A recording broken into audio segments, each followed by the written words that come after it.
Hello, welcome to Charts and Hearts. I'm Sarah and she's Lindsay. And together we're working our way through an epic list of rom-coms in order to find and categorize tropes in the hopes of creating the nerdiest spreadsheet podcasts have ever seen.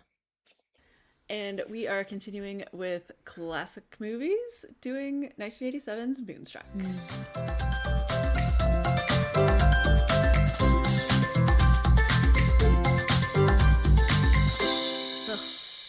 Man, I love Cher. I know, right? Yeah. She's really good in this. Like, really obviously, good. This is no surprise. She won an Oscar for it. Yeah, but like, yeah, she's incredible in this movie. And Olympia Dukakis, just like, right? Jeez. Yeah. The stuff she does with her face. Yeah.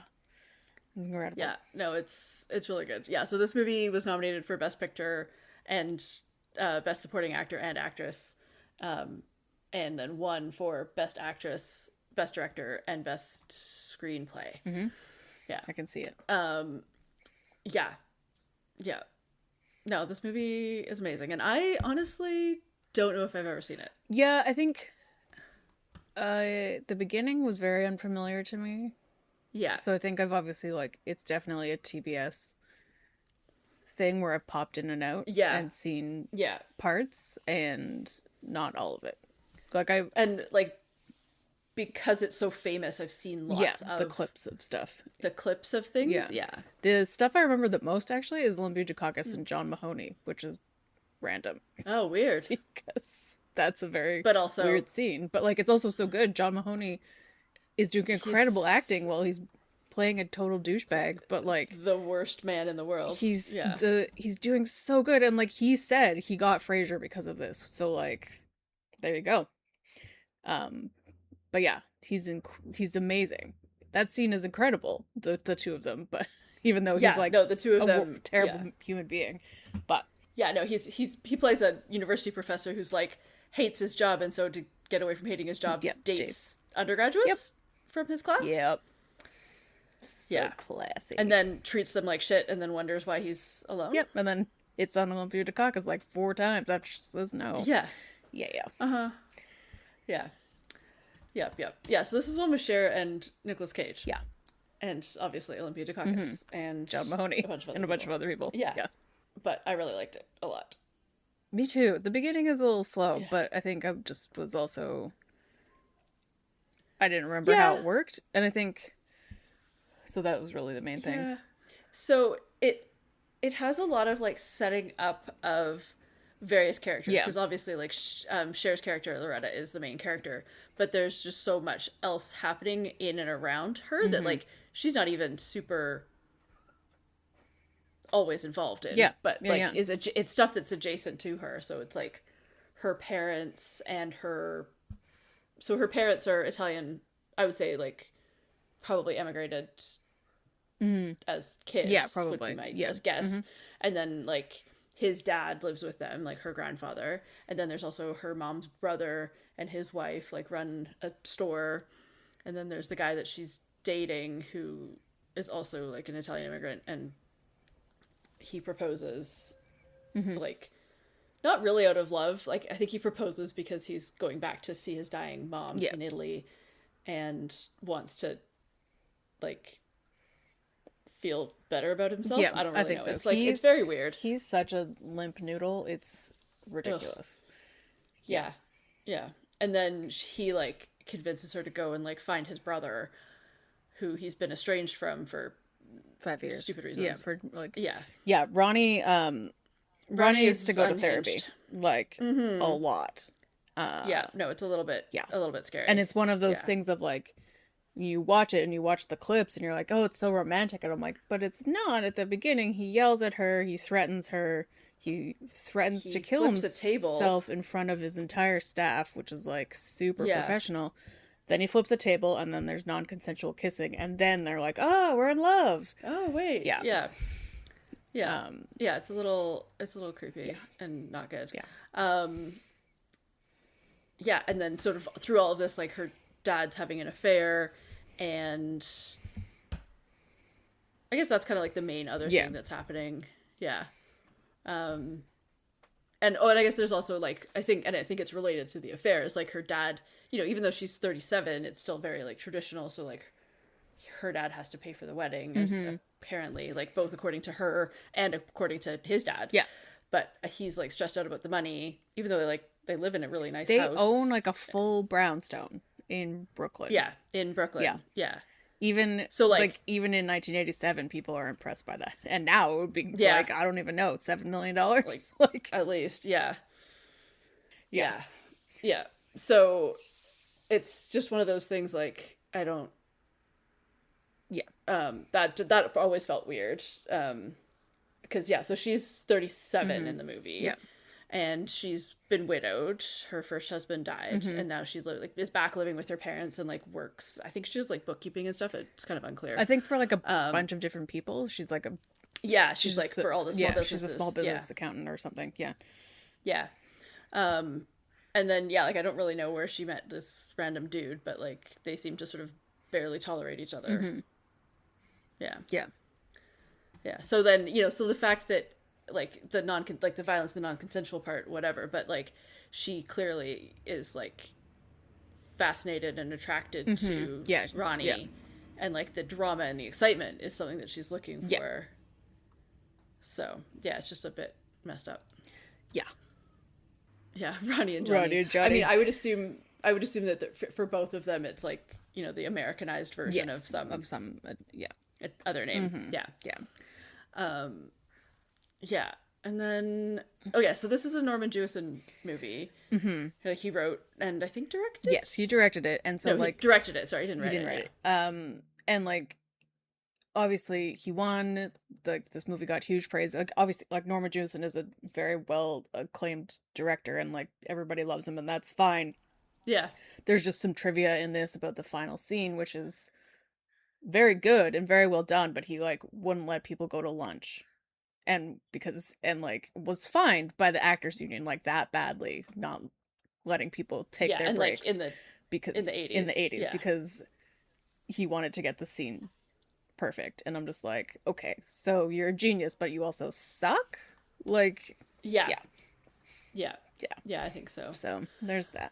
But and so we talk about it a lot when it's the other way around, when the male actor is a lot older than the female actor, but in this one, Cher was, I think, 40-ish, maybe 41, and Nicolas Cage was, like, 23 when they made this movie. So it's not, like, 30 years like when we did Funny Face a couple weeks back, but it's still pretty intense. But it's not, I would say the characters are less age difference, like, because she's playing younger slightly, and I would say he's playing older. Well, everything is all off, so, like, she's playing younger.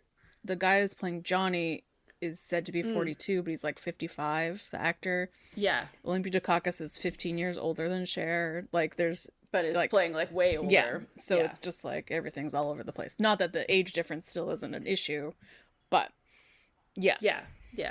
and it's definitely made clear that, like, she is older than Ronnie as a character, not just the actors, but I would say not, like, 17 No, years I don't think so. Like, I would say maybe like 10. Yeah. But she doesn't have all the cards because he convinces her to do a lot of stuff, but she doesn't, I don't know, she doesn't they feel hide her power. Like, they're even, maybe?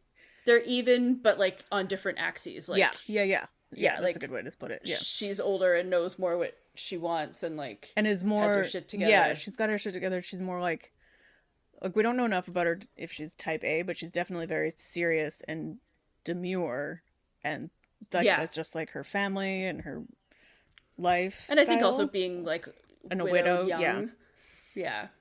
And, like, she's got issues with love because she thought she was in love and then he died, and so now she just wants to get married, and, he's taking this away from her, but she's excited about it. It's like a whole thing. So so they just are, like, pretty different. And then I was already feeling this, and I think it's just, like, the styling of the movie, maybe, like, the color, and also the sort of, like, chaotic family and the brothers was giving me While You Were Sleeping vibes. And then apparently they originally wanted to cast Peter Gallagher instead of Nicolas Cage. And Cher, like made them cast Nicolas Cage, but so it was just one of those, like, That's oh, funny. and then so then in the trivia it was like I'm clearly not the only person who found that there were similarities between this. Yeah, it's definitely the family thing, and then just like there's a lot of dinner scenes and like eating at the like everybody together at a table kind of scene, so you get that chaos because they're just all there and they're talking. It's a very good way to like make it seem like a family. The way that they portray the family and like how they're all sort of interconnected in their lives and stuff is very while you're sleeping. And I think also just very Italian immigrant family in New York vibes. Those are my vibes. Family. Yeah. There's a really interesting thing that was in the trivia was like I am confused because they keep calling in the trivia and also in this movie they keep calling it the Met Opera, but it's Lincoln Center. So did it get renamed at some point?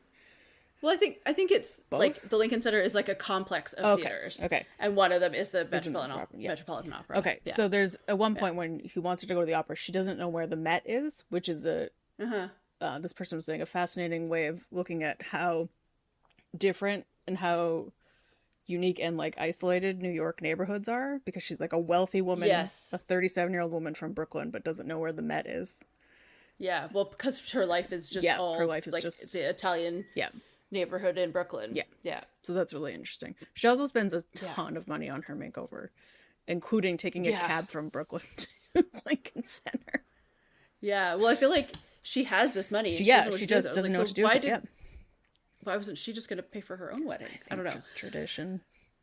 I think so. I think so. Yeah, and then there was the whole thing that like her parents were going to move out so that she and her husband could move into the house, and it was like also weird. Like, where does he live? Yeah. It's just, again, it's like people are trying to be these like traditional patriarchal society kind of things, but then it also just doesn't work. Like it's at that point where things like that are starting to fall apart. Yeah. Okay, let's talk about tropes. Okay, so it's a New York City movie. Like, it's not a tropey New York City movie, but they're very much in New York City, and it was very fun because there's a lot of like opening credit montages, especially, and she's walking around the city. We watched this right after we watched Spider-Man, the new Spider-Man. I was just like, look at all that. There's New York. Everything's so happy. And then this movie was like, hey, look at these towers. Aren't they great? And I'm like, aren't they so fancy? Never mind. I take it back.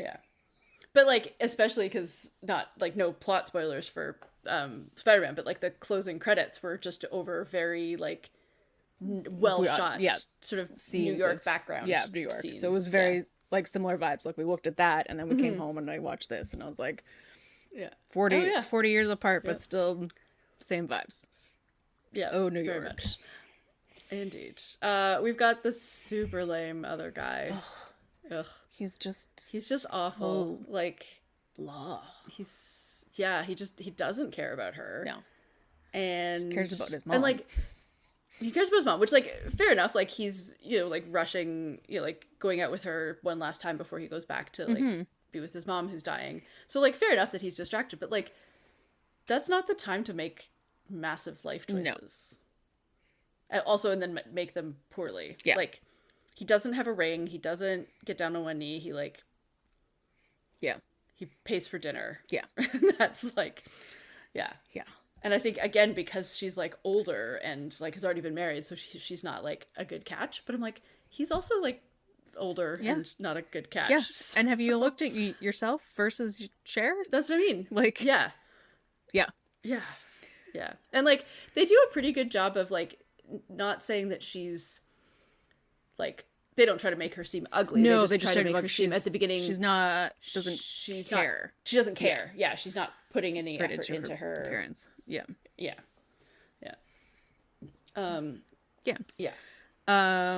As we said, we've got like Italian family tropes. We've got the quirky old grandpa who has like 5 dogs and keeps taking them out for walks.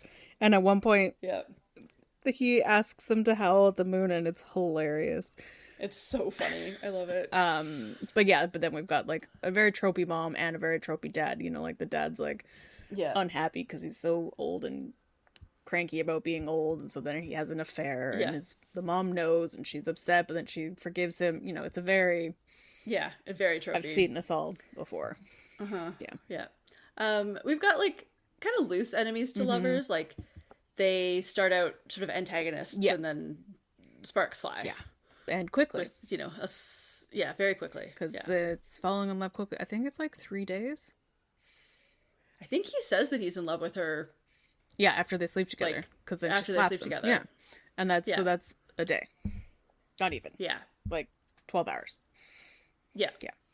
I think they met before that, or she tried to call him before that. Yeah, but that's really it. But that was it. Yeah, But as we fast. said, he has some issues. Just a few. Just a few.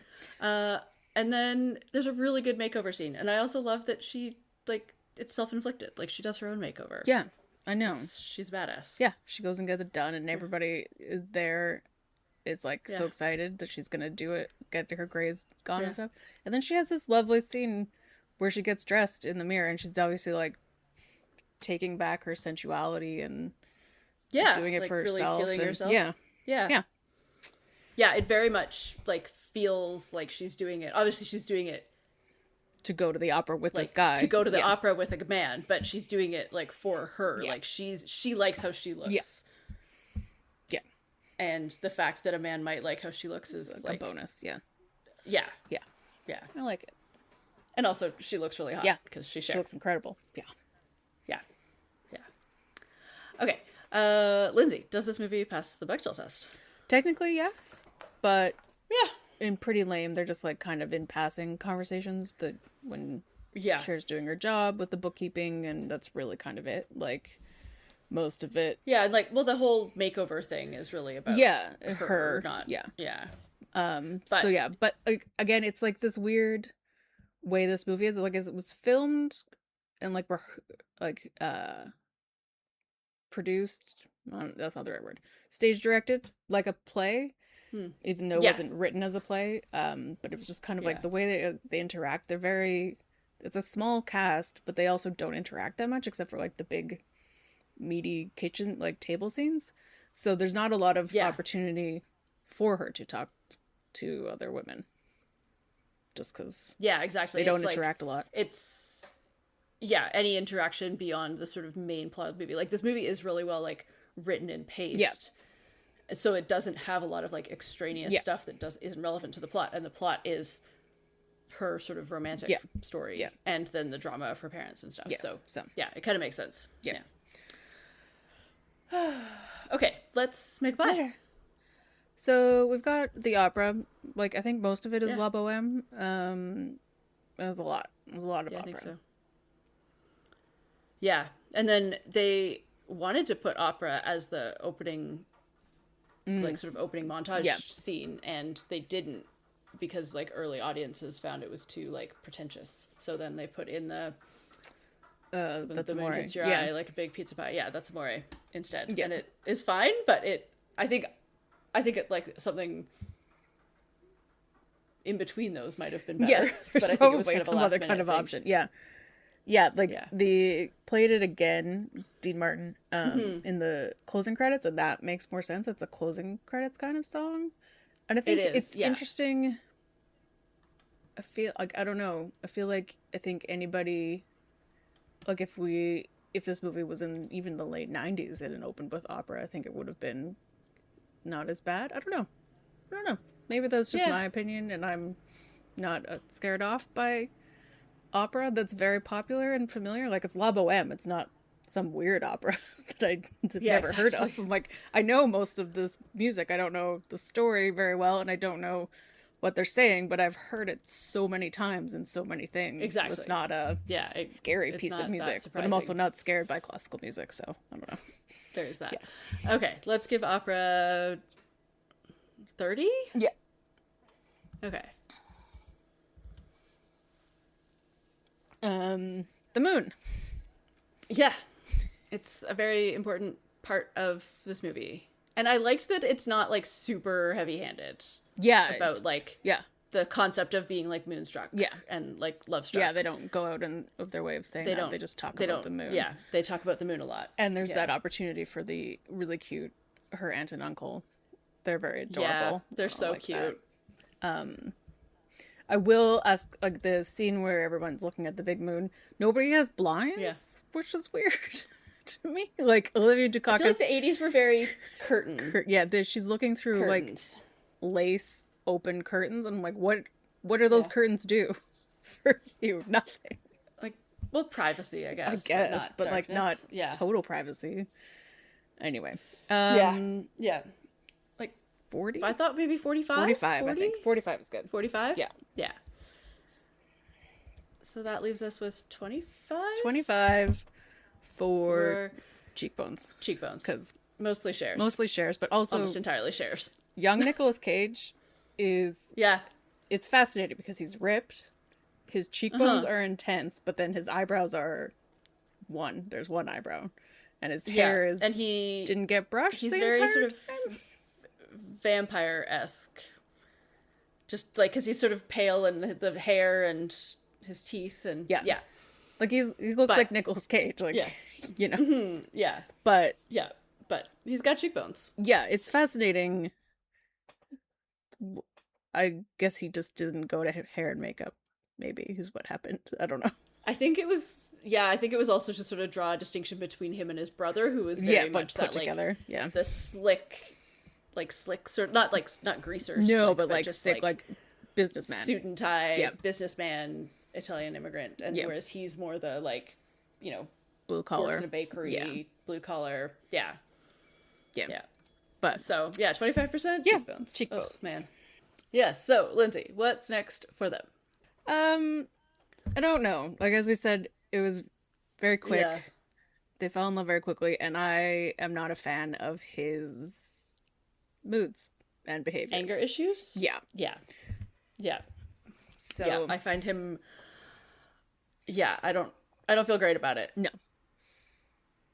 And I feel like she might get there eventually now that she's kind of like got her groove back a bit. Yeah, I don't know. Maybe? I don't know. And then there's also like the whole he like again aside from his issues that he already has, like they're a very wealthy family and he is a bread bakery man. Like he works in a bakery.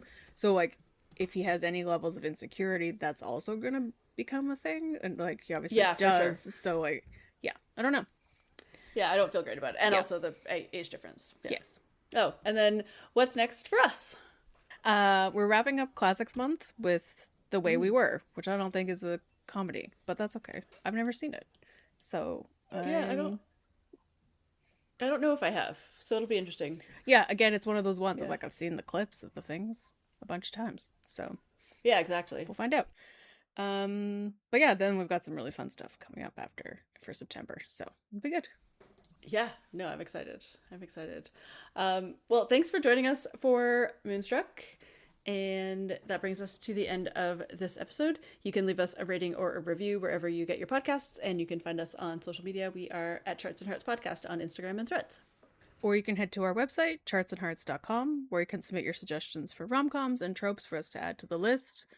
You can also head to our Patreon at patreon.com/chartsandheartsclub. For Classics Month, we did Some Like It Hot, which is a very silly movie that is actually about mobsters. Way more about mobsters than you think it's gonna be. So many mobs. Yeah. That was it was good. It was better than our last regular episode. Absolutely. Sorry, friends. Yeah. So and let us know your thoughts on Moonstruck. Should we watch more Cher movies? The only other one I know is Mermaids? Yeah.